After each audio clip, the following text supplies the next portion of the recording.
Leaflet দেন। ও বেলাল, বেলাল, ও বেলাল।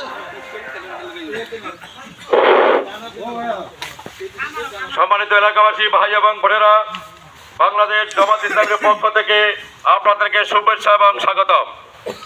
বাংলাদেশ জামাত ইসলামী এদেশে চায় কোরআনী শাসন প্রতিষ্ঠা করতে। এই জন্য জামাত ইসলামী বাংলাদেশের পক্ষ থেকে আপনাদেরকে আবারও শুভেচ্ছা জানিয়ে আমাদের বক্তব্য শুরু করছি। সম্মানিত উপস্থিতি, আপনারা অবশ্যই জানেন জামাত ইসলামী বাংলাদেশ এদেশে কোরআন প্রতিষ্ঠার জন্য জীবনের প্রথম থেকে সংগ্রাম করে আছে, এখনো সংগ্রাম চালিয়ে যাচ্ছে। এর জন্য জামাত ইসলামীর পতাকা তলে ঐক্যবদ্ধ হয়ে আপনাদেরকে ইসলামী হুকুমত কায়েম করার জন্য সহযোগিতা করার জন্য আপনাদের কাছে বিনীতভাবে অনুরোধ। সর্বশেষ একটি দাওয়াত হলো বর্তমান মাসের 25 তারিখ অর্থাৎ 25 জানুয়ারি বলা সরকারি স্কুল ময়দানে আমাদের কর্মী সম্মেলন। এই কর্মী সম্মেলন সফল হওয়ার জন্য আপনারা নামাজের পরে দোয়া করবেন এবং ভাইয়েরা যারা আছে তাদেরকে 25 তারিখে বলা সরকারি স্কুল ময়দানে 9টায় পাঠিয়ে দেওয়ার জন্য আপনাদের প্রতি বিনীতভাবে অনুরোধ জানাচ্ছি। খোদা হাফেজ। বাংলাদেশ জিন্দাবাদ।